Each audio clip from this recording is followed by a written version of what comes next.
Herkese selam. Makyaj yapmayı bilmeyenler, yeni başlayanlar için güzel bir video çekmek istiyorum. Basit, pratik bir makyaj yapacağız. Hatta ürünlerin ne işe yaradığını, işte nereye sürülmesi gerektiğini vesaire onları da anlatacağım. Bunu, işte ürünler ne işe yarar, işte nasıl ürünler tercih etmeliyiz vesaire. Bu şekilde ürünleri anlatarak bir video çekeceğim. Öncelikle cildi güzelce nemlendirmeniz gerekiyor. Ben cildimi nemlendirdim. Sizin de güvendiğiniz, kullandığınız bir nemlendiriciyle önce cildinizi, daha sonra göz altınızı nemlendirmeniz gerekiyor. Kuru ciltte makyaj güzel durmuyor. Zaten özellikle cildiniz kuruysa ayrıca bir nemlendirmeniz gerekir. Yağlıysa bile cildinizi nemlendirmeniz gerekiyor. Çünkü nemlendirmeyi yüzdeki yağ oranı yüzünden yapmıyoruz. Yani benim yüzümdeki yağlanma oranı az ama yağlı ciltlerde daha fazla diye hani onlar nemlendirmesin, ben nemlendirmeliyim diye bir şey yok. Yağlı ciltlerde, kuru ciltlerde cildini nemlendirmek zorunda. Çünkü makyaja hazırlık aşamasında önce birinci kısımda cilt nemlendirmesi var. Bunu yaptıktan sonra baz uygulayacağız. Ben Flormar'ın bu Illuminating Primer Makeup bazını kullanıyorum. Kullandığım ürünleri videonun altına yazarım. Almak isterseniz, bakmak isterseniz. Ben güvendiğim, sevdiğim ürünlerle makyaj yapacağım bugün. Öncelikle birçok primer var. Yani o kadar çok var ki hani hepsinin vaat ettiği şey farklı. Bazıları çok gözenek varsa yüzünüzde. Ben de gözenek olmadığı için ben o şekilde bazıları çok kullanmıyorum.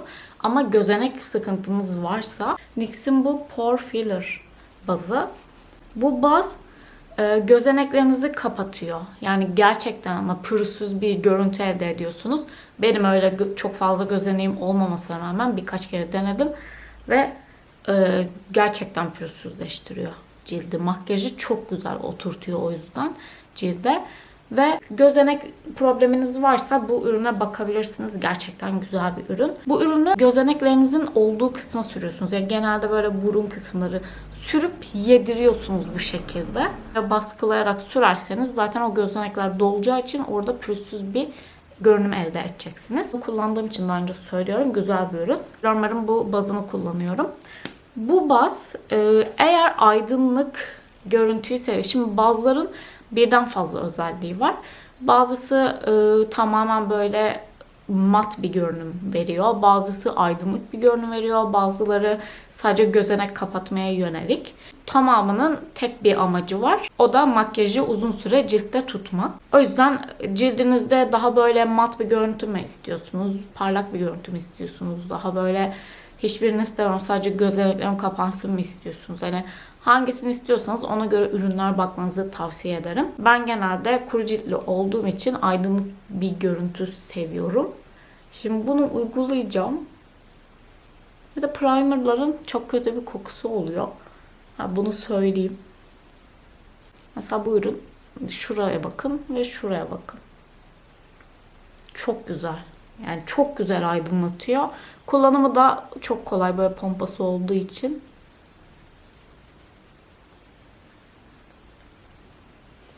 Ben kına makyajımı da kendim yapmıştım. Onda da bunu kullandım ve bütün gün makyajım asla akmadı. Hiçbir şey olmadı. Benim bazılardan istediğim şey makyajı tutması ve aydınlık görüntü vermesi. Bu da o görevi çok güzel görüyor ve biraz da uygun fiyatlı bir ürün. Buna bakabilirsiniz, güzel bir ürün. Baz iyice yüze otursun diye bekliyorum aynı zamanda ve ayrıca bazdan sonra hiçbir şeye başlamadan kaşımı sabitleyeceğim. Çünkü fondöten vesaire sürdükten sonra kaşınızı sabitlerseniz buradan fondöten bulaşıyor fırçaya ve o fırçanın şeffaflığı vesaire gidiyor. O yüzden kaşlarınız da sonraki aşamalarda kaşlarınız da fondöten gibi oluyor. Kaşlarınıza da fondöten bulaşıyor. O yüzden hiç tavsiye etmem. Her şeyden önce kesinlikle kaş sabitleyin. Şimdi ben bu ürünü yeni aldım ama kullandığım bir videom var bunu. Şuraya bir yere eklerim. Çok iyi. Gerçekten inanılmaz güzel bir ürün. Ya ben bu kadar beklemiyordum.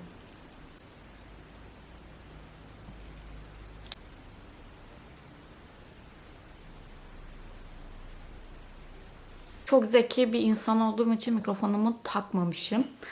Şimdi taktım. Büyük ihtimal bu dakikaya kadar olan kısımda sesim biraz az veya kötü çıkmış olabilir. Videoyu da tekrar başlatmak istemedim. Çünkü hani sonuçta sürdüm, artık sabitledim kaşımı da. O yüzden şu saatten sonra sesim daha düzgün çıkacaktır. Yani affınıza sığınarak o önceki 5-6 dakikayı bu şekilde izlerseniz yani umarım izlersiniz. Kaşlarımı sabitledim. Sonra fondöten kısmına geçeceğim direkt. Bu aşamada ben yüzüme fondöten sürüyorum ama gerçekten böyle ciddi bir göz makyajı yapacaksam, bir düğüne gideceksem kesinlikle bu aşamadan sonra göz makyajına başlıyorum. Çünkü göz kısmı normalde günlük hayatımda ben çok far kullanmıyorum açıkçası. Sadece böyle özel günlerde kullanıyorum. Ona da düzgün bir şey yapmam gerekiyorsa göz makyajından başlıyorum. Ondan sonra fondötene geçiyorum. Ondan sonra da kapatıcı uyguluyorum. Çünkü göz makyajının bozulmaması için, yani çünkü far sürdüğünüzde far biraz tozuttuğu için göz altlarına dağılan bir ürün.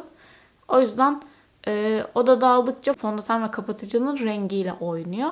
Ve güzel bir görüntü oluşmuyor tabii ki de. Aşırı bir far uygulamayacağım için. Çünkü makyaja yeni başlayanların öyle göz makyajına çok hani zaman ayıracaklarını düşünmüyorum. Ki bence ayırmasınlar zaten. Çünkü günlük olarak kullanacağınız için genelde zaten herhangi böyle birazcık göz üstünde renk olsa yeterli diye düşünüyorum. Fondöten kısmına geçiyorum. NYX'in bu Born to Glow fondöteni. Bu üründen ben vazgeçemiyorum. Kapatıcılığı inanılmaz güzel. Günlük bir ürünü aslında ben normalde günlük bir makyajda bu ürünleri kullanmam.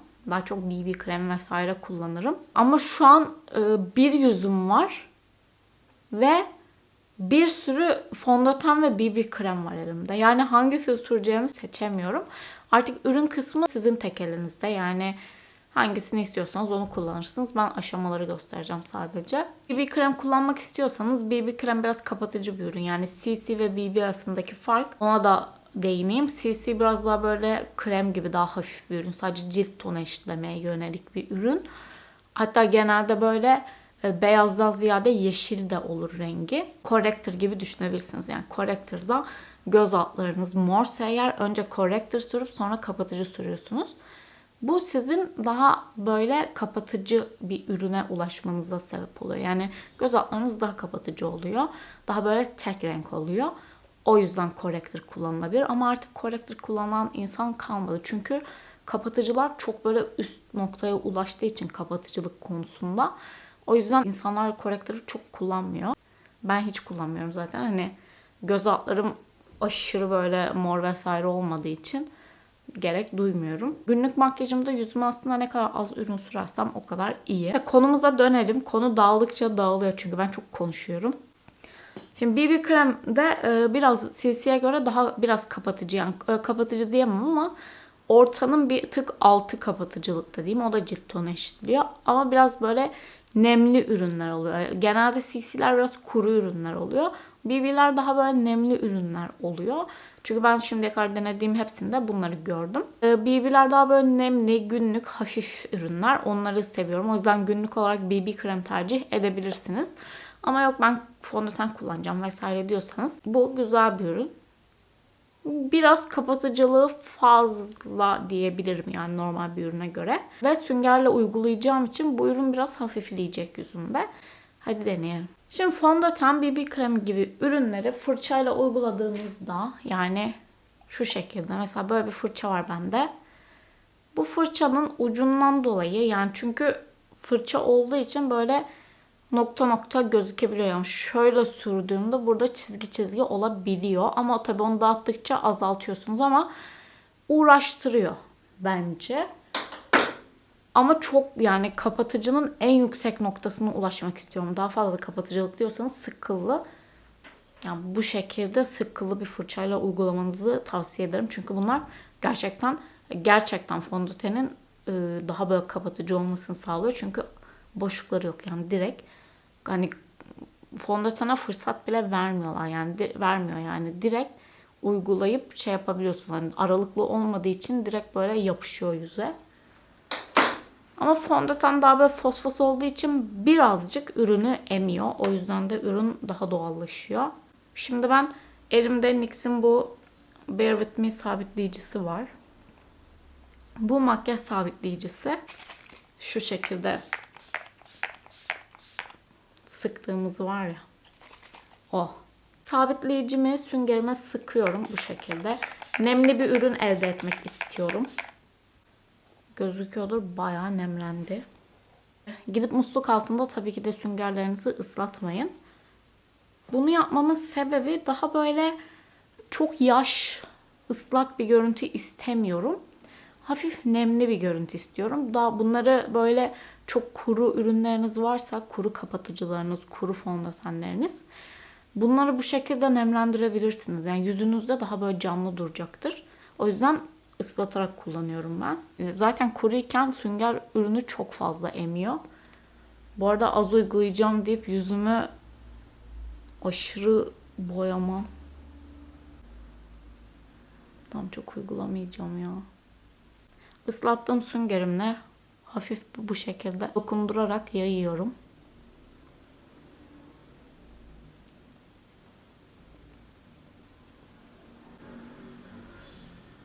Yani direkt yüze oturuyor süngerle. Yani bu şekilde pompa hareketlerle yaptığımız için cildin içine giriyor.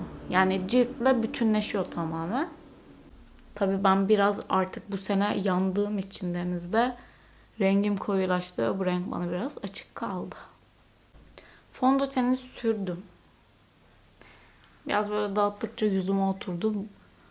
Zaten bu biraz aydınlık bir ürün. Öyle çok kuru bir ürün değil ama sabitleyici spreyimle süngerimi ıslattım ya, o biraz daha böyle aydınlık bir görüntü verdi. Ve ürünün yarısı da bu süngerde açıkçası. Kapatıcıyla devam ediyorum. 2 tane ürün karıştırıp kullanacağım. Bu Maybelline'in Eraser kapatıcısını ben seviyorum. Ama çok fazla kullanmıyorum, ne yalan söyleyeyim, ama nemli bir ürün olduğu için güzel. Ve L'Oreal'in bu Infallible kapatıcısı. Bu da güzel. Kuru göz altları çok sevmiyor bu ürünü ama göz altınızı nemlendirdikten sonra gerçekten efsane bir ürün. Çok kapatıcı ve çok güzel. Ben seviyorum bu ürünü. Ve tüm yüze de uygulayabiliyorsunuz. Şimdi bu da nemli bir ürün. İkisini match edeceğim. Elime uyguladım. Buradan karıştırıp kullanacağım.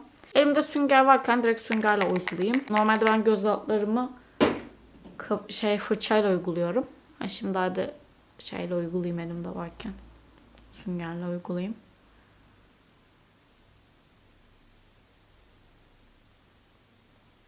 Hemen şuraya sürdük.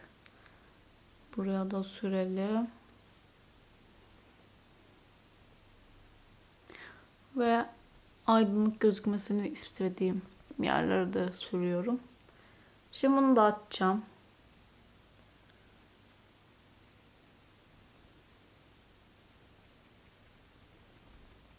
Şimdi kapatıcıyı uyguladım. Yani böyle 2 kapatıcıyı da elinize sürüp oradan karıştırıp uygulayabilirsiniz. Ya da direkt sürüp bir tane kapatıcıyı uygulayabilirsiniz. Artık o size kalmış bir şey. Ama ben bu şekilde nemli göz altlarını seviyorum ve kapatıcılığını 2 ürün kullanarak arttırabiliyorum. Bu şekilde güzel oluyor.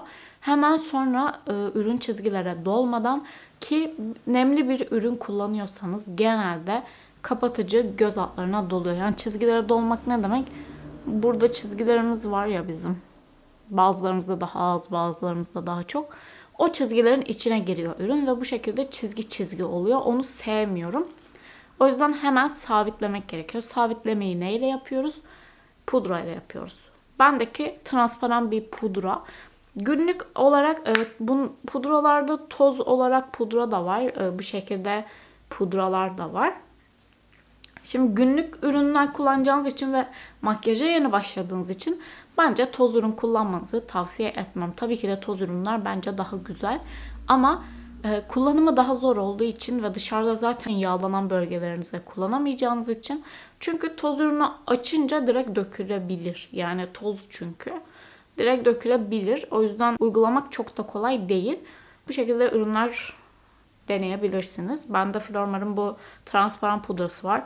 Tabii ki de transparan değil, renkli bir pudra da tercih edebilirsiniz. Yani Daha böyle sarı alt tonlu bir pudra tercih edebilirsiniz. Daha pembe bir pudra tercih edebilirsiniz. Ama artık o cilt tipinize göre, yani cilt alt tonunuza göre belirleyebileceğiniz bir şey. Ben direkt transparan kullanıyorum. Bu şekilde üçgen bir pudrayla, çünkü bu çok kolay oluyor uygulaması. Hani böyle göz altına oturduğu için direkt uygulayabiliyorsunuz. Hemen böyle sürüyorum. Şöyle. Hemen altına uyguluyorum. Pudra uyguladıktan sonra bu göz altındaki görüntüyü ben çok seviyorum. Direkt nötrlüyor ve gerçekten Photoshop gibi bir etkisi oluyor. Ben tabii göz üstüme de uyguladığım için hemen göz üstlerime de geçeceğim. Şu gözüme de uyguluyorum. Alın kısmıma da sürdüğüm için buraya da uygulayacağım. Ama buralar zaten sizin hani illa kapatıcı sürdüğünüz için pudralamanıza gerek yok. Pudranın asıl amacı parlamayı da engellemek.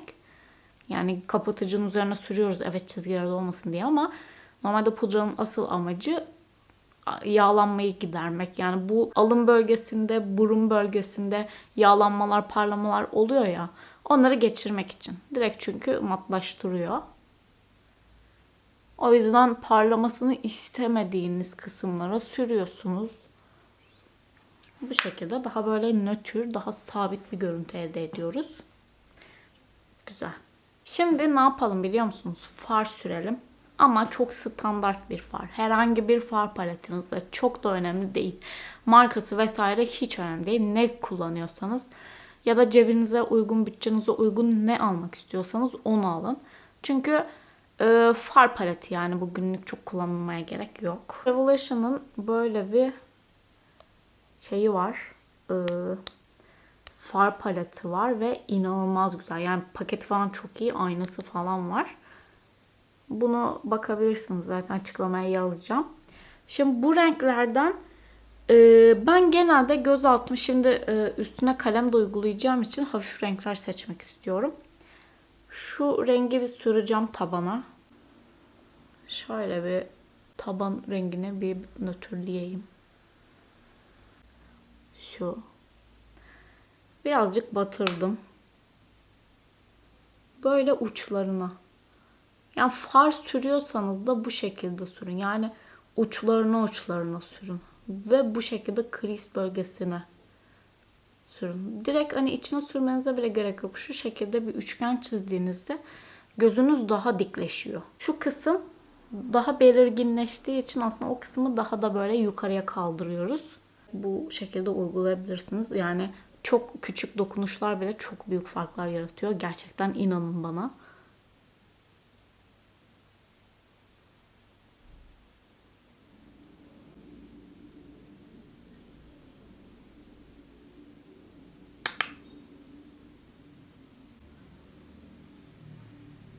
Şimdi sürdüm. Hafif böyle kahverengilik güzel oldu.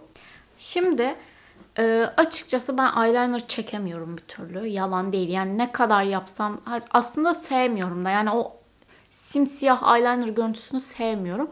O yüzden çok da öyle aşırı hani ya bir süre sonra zaten eyeliner çekebilirsiniz. Sürekli denediğinizde evde oturup denerseniz zaten eyeliner çekebilirsiniz. Çok zor bir yanı yok. Ama ben eyeliner görüntüsünü sevmediğim için uğraşmak da istemiyorum. O yüzden eyelinerla işim yok benim. Ama böyle hafif eyeliner gibi bir görüntüyü seviyorum. Şimdi böyle bende kahverengi bir kalem var. Bu Golden Rose'un bu smoky efekt veren kalemi. Bendeki dark brown. Hemen uygulayayım. Çok yumuşak bir ürün. Hemen uygulanıyor. Bunu kirpik diplerime uygulayıp ucundan çektireceğim. Bu şekilde biraz böyle yüksek bir görüntüye sahip olacağız. Ama bunu kameradan yapmam mümkün değil. O yüzden far paletimi kullanacağım. Şöyle hafif böyle kirpik diplerime uygulayacağım.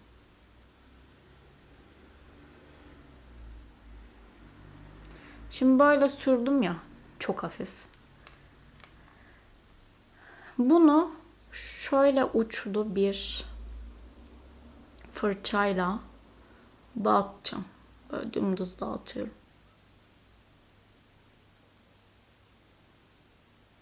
Zaten yumuşacık bir ürün olduğu için hemen dağılıyor. Önce hafif hafif sürüyorum ki o hafif doğal görüntüyü aşmak istemiyorum. Şimdi biraz böyle kıyılara çıkaracağım. Aslında böyle de bırakabilirsiniz yani, mis gibi eyeliner oldu. Ama tabii bu doğallığı bozmamak için ben de açacağım bunu.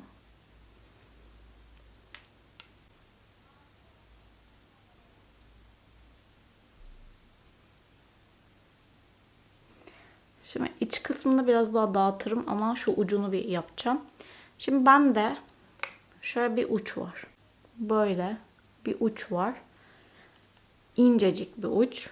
O yüzden bununla hemen böyle ucundan çektireceğim.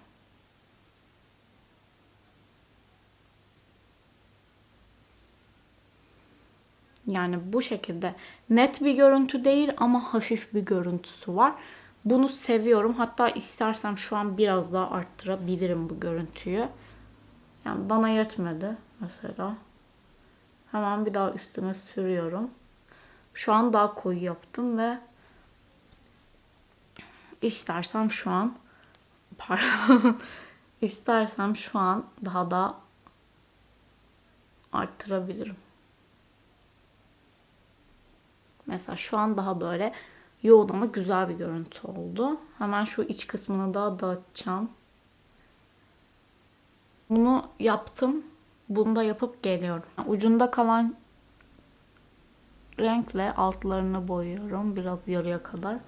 Bunun sebebi de üstle altın eşit olması. Şimdi gözleri tamamladım. Gözüme çok az ürün sürdüm ama ne kadar böyle güzel bir görüntü elde ettik. Sadece kalemle bu arada. O yüzden eyeliner çekmeyi sevmeyenler ya da eyeliner çekemeyenler bu şekilde yumuşak uçlu bir kalemle çizip far fırçasıyla dağıtabilir. Daha doğal bir görüntü oluyor ki bence bu görüntü eyeliner görüntüsünden çok daha güzel. Çünkü artık eyeliner'ın modası geçti gibi geliyor bana biraz. Yani sevenler var, kullananlar var, biliyorum, görüyorum ama eskiden daha çok görürdüm. Artık kimse eyeliner çekmiyor. Yani özel günler dışında. Eskiden günlük bile ben hatırlıyorum. Lise, üniversite zamanında falan günlük eyeliner çekmeye çalışıyordum her gün. Yani bu imkansız ya. Hani sürekli onunla uğraşıyordum. Bayağı uğraşıyordum. Yarım saat falan onunla uğraşıyordum ve bütün vaktim gidiyordu ki gerek yok. Artık o yüzden daha böyle kalemle yapılmış, daha böyle doğal duran gözler moda. O yüzden daha böyle günlük, güzel, tatlış. Benim göz kapaklarım düşük. Yani içine giriyor. O yüzden aşağıdan yapmak zorunda kalıyorum. Maalesef. Tabii ki siz daha böyle yukarı doğru yapabilirsiniz. İçine mesela bu şekilde simli bir şey de sürebiliriz. Bunu sürsem mi? Birazcık süreyim ya. Yani ne kaybederiz ki? Biraz böyle hani yukarısı boş kaldığı için biraz parlasın en azından. Bu arada orada belli oluyor mu bilmiyorum ama renk çok iyiymiş.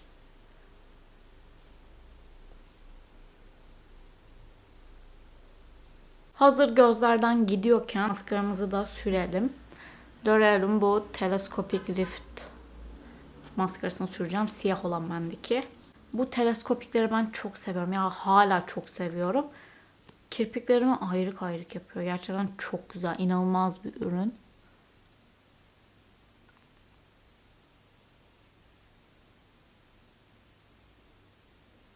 Ben bu maskarayı bayağıdır kullanmıyordum ama galiba yine kullanmaya başlayacağım. Çünkü gerçekten inanılmaz bir ürün ya. Yani şu gözlerime bakar mısınız? Ne kadar hacim verdi. Ki benim asla kirpiğim yok yani. Çok kısa kirpiklerim var.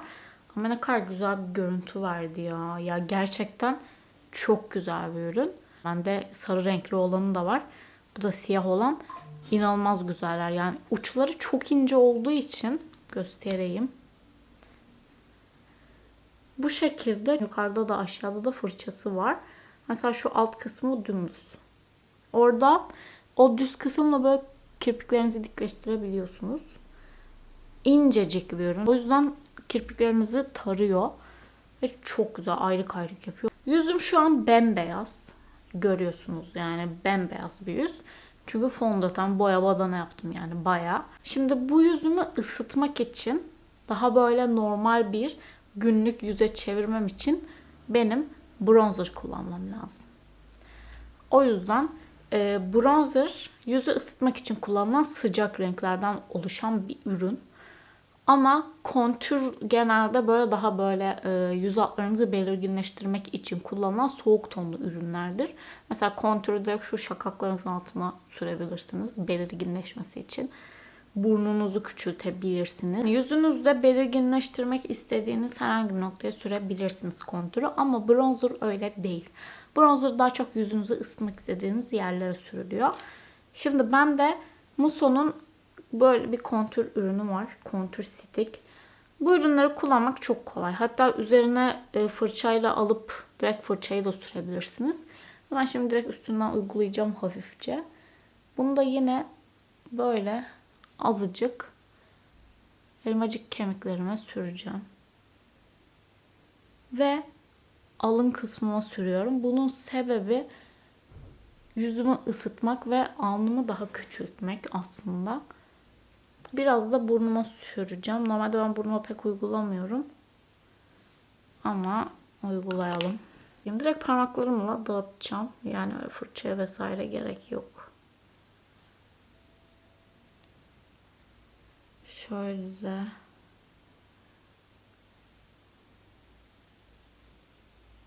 Şimdi yanaklarımı direkt şu süngerle yapacağım. Yukarı yukarı dağıtıyoruz bunu. Biraz böyle allık kısmımıza gelecek gibi. Biraz da bunu.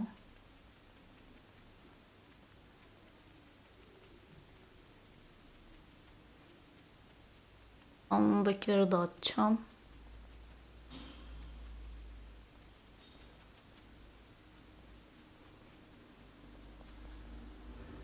Şimdi allık kısmına geçelim. Allık zaten hepimizin çok sevdiği ve hepimizin bildiği makyaj ürünlerinin arasında en mükemmel olanı. Çünkü ben allık kadınıyım.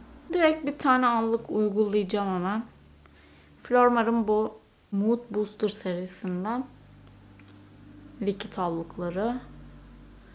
Direkt bu şekilde uyguluyorum. Yani şöyle. Burnuma da uygulayacağım. Şakaklarıma gelecek şekilde uyguluyorum. Bu ürün çok hızlı sabitleniyor.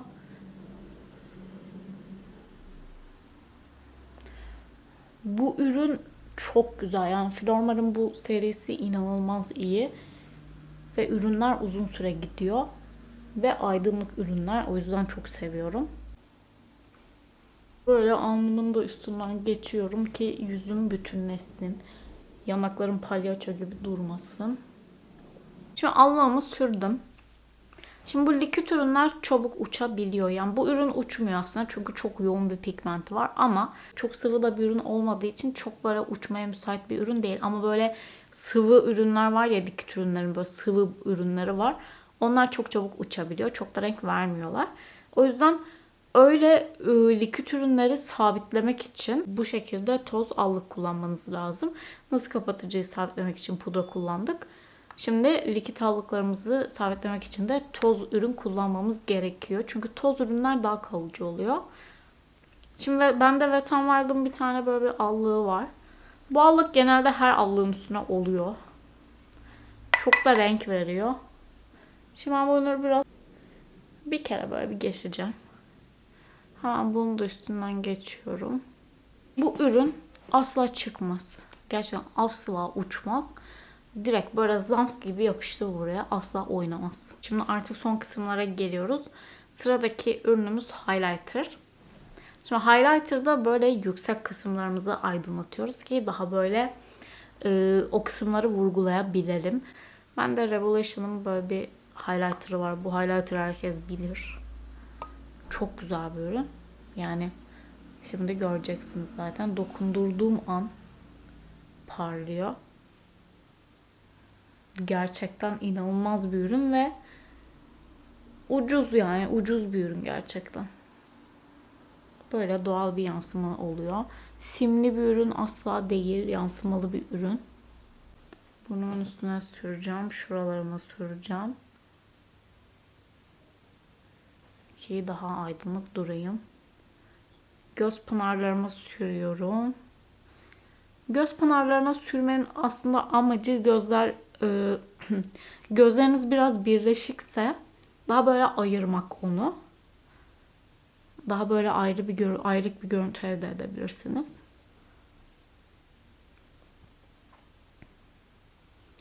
Daha sonra kaş altlarına sürüyoruz. Bunu aslında daha böyle kalem highlighter'la vesaire yapsanız daha iyi olur. Çünkü elle biraz dağılıyor.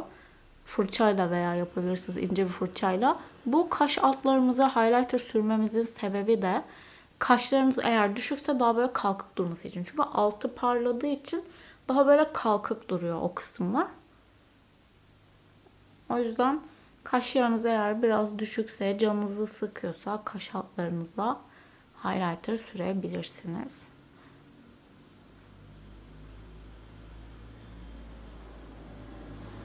Sıra geldi en son kısma.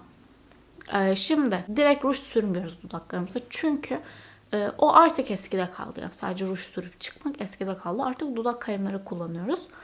Bu dudak kalemleri aslında çok eskilerden gelen bir şey. Yani eskiden annelerimiz vesaire dudak kalemi çok kullanmış ki benim annem gerçekten kullanıyormuş bayağı. Eskiden gelen bir şey bu aslında ve olması gereken. Çünkü dudaklarınız küçükse, büyük göstermek istiyorsanız dudak kalemi şart. O yüzden hemen dudaklarımızı biraz sonra göstereceğim şekilde yapıp çerçeveleyeceğiz. Bu şekilde kapatıyoruz.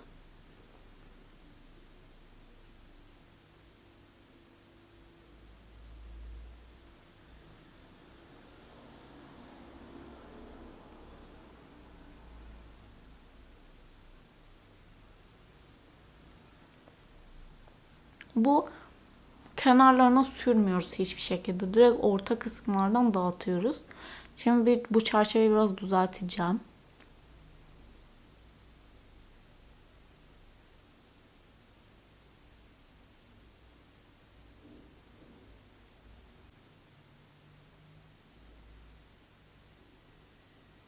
Yani şu şekilde bile dudaklarım ne kadar büyüdü. O yüzden dudaklarınızın böyle çevresini belli edin ya. Belli olsun. Dağıtıyorum.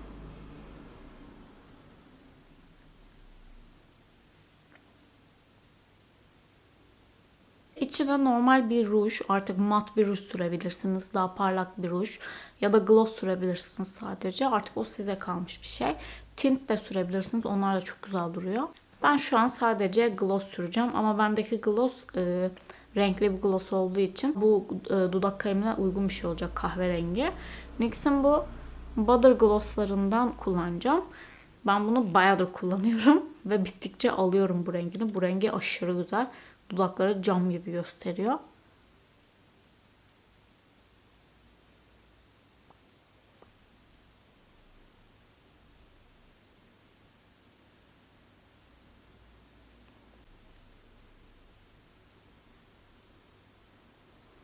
Bu şekilde çok güzel bir rengi var. Bakmak isterseniz zaten açıklamaya da yazacağım ürünlerin renkleriyle beraber. Çok güzel. Yani ben gloss'ta zaten sim asla sevmiyorum ve hiç yapışkan bir ürün değil. Hiç. Yani sıfır. Su gibi bir ürün. Gerçekten inanılmaz güzel ve ki konu şu simli glossları falan kötü yani. Bence direkt bu gloss'a bakın, yapışmayan bir gloss istiyorsanız. Şeffafları da vardı diye hatırlıyorum. Ama bence renkli olanlarını alın direkt, çünkü renk veriyorlar, çok güzel. Biraz saçı başı düzeltelim. Makyajımızı yaptık. Umarım beğenmişsinizdir. Şöyle bir bakalım. Highlighter'ımız çok güzel. Olay.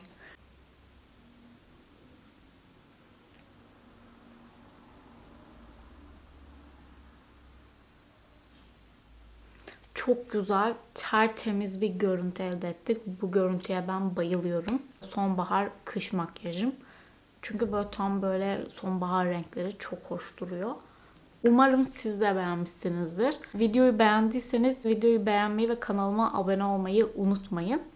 Benden istediğiniz video vesaire varsa lütfen videoların altına yazın. Ben elimden geldiğince çekmeye çalışacağım. Merak ettiğiniz ürünler varsa onları da yazın. Mutlaka alıp çekmeye çalışırım. Sonraki videolarda görüşmek üzere. Hoşça kalın.